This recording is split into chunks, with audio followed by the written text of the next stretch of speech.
All right, welcome to Bet With Me, where we go ahead and give you free picks, talk about sports. If you guys are new to the channel, do me one solid.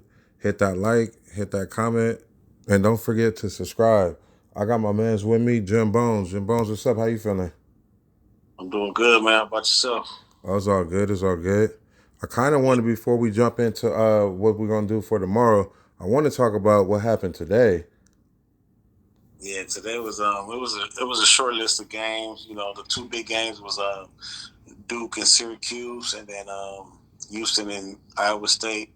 I didn't do so well. I didn't mess with that Duke and Syracuse game, but that Houston and Iowa State, I was on the other side of what you had. I know you went with Iowa State today. I went with Houston, and Iowa State prevailed.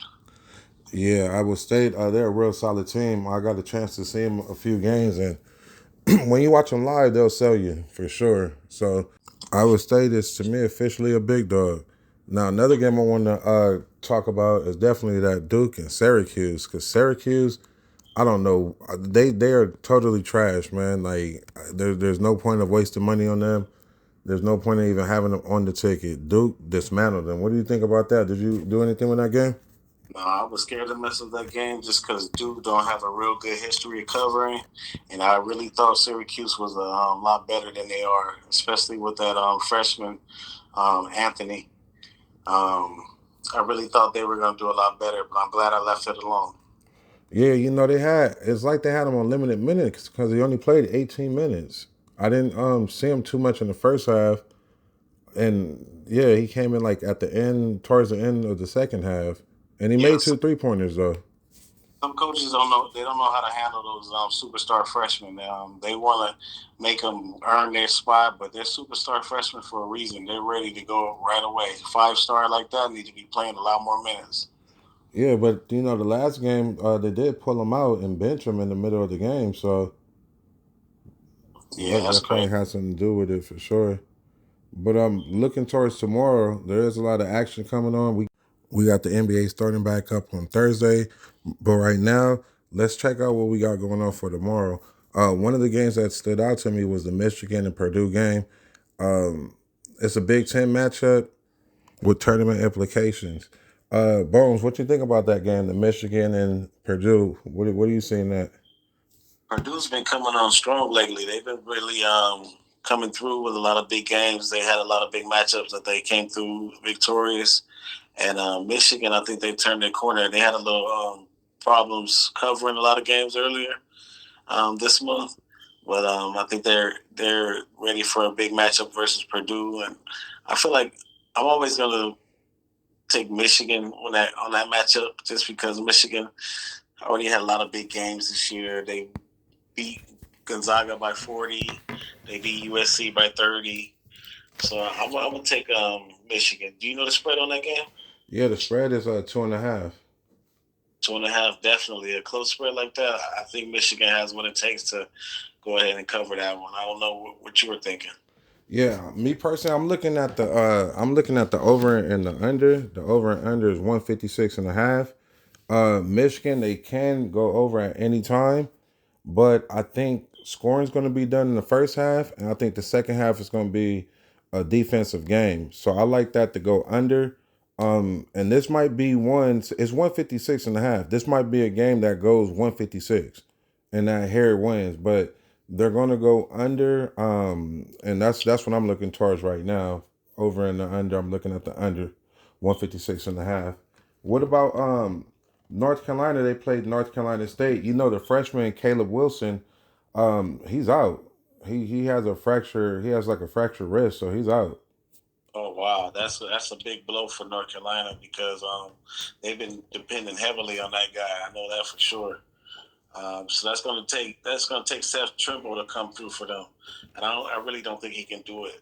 I've been messing with NC State. I've been placing a lot of bets on NC State this year. They disappointed against Louisville, but I think they have what it takes to take down North Carolina, especially without Caleb Wilson. Yep, we right in the same way with that. I definitely like North Carolina, and that is the reason why, because there's no Caleb Wilson.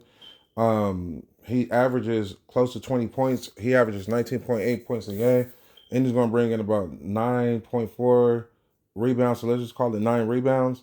So having a player like that, that's out, that's not playing, that's a big loss. They just can't replace him, not at all. And he brings energy too. So yeah, we're head to head with that one. I definitely like North Carolina State with the 6.5. We're head to head with that one for sure, for sure. And what games you saw? Did you see anything? I had a game out of the Mountain West. As far as betting on this game, it's not a really good game to watch. I, um, I think it's a good game to bet on just because I've been going against Air Force all year and I've been coming through victorious, making some money on that. So that game I got is Air Force versus New Mexico, and the spread on that game was 27.5. I know it seems kind of scary with them big spreads, but believe me, Air Force does not have what it takes to hang with New Mexico. They played earlier this year. New Mexico beat them 91-49, basically 42 points, and that was at Air Force. This game is going to be in New Mexico. Air Force is 2-8 against the spread in their last 10 games. They're 0-10 straight up in their last 10 games. And as far as the over/under goes, Air Force games have been it's 9-1 to the over. So I feel real comfortable giving this one out. I know a lot of people are scared when it comes to big spreads, but I'll take this one any day. I've been going against Air Force all year. All right, so you taking New Mexico and you taking that strongly too. Definitely. I feel it. I'm telling you, Air Force is just they don't have what it takes. They miss free throws, and they got one of the lower 3-point percentages in the NCAA. They're really struggling, so I feel real comfortable with this one. Okay, okay. I'm gonna ride your wave on that. I don't know too much about Air Force. They're not one of my conference or one of the teams that I look at. And I do pay attention to New Mexico, but not good enough. So I'm gonna go ahead and probably side with you on that one. That one's all you right there. New Mexico. Once that hit, you guys owe Jim Bones a like and a subscribe for Yep. sure. Yeah. So it was one more game that I did see. Well, I saw a few of them, but it was one more that I wanted to kind of talk about. That's the St. Louis and Rhode Island. St. Louis, they're like 22, 23 and 1 right now. They're just super balling. They're not even ranked. That's the crazy part. Like, they're Yeah, not even ranked. it's good, pretty smoothly. I know a lot of the games they play has been very uncompetitive just because they have a really good 3-point percentage. They've got one of the highest in the NCAA, and so it's kind of hard to keep up. If you can't keep up with that, you're gonna get blown out pretty early. Yeah, and that's what I see tomorrow. I do see St. Louis winning by maybe 9 or 10. But the thing is, the spread is 10.5, so I'm not going to touch that. I like the under. I like for them to stay under 152.5. I don't see St. Louis scoring no more than 80 points, maybe 81. And I don't see Rhode Island getting out to 60. They probably get to 68, 69.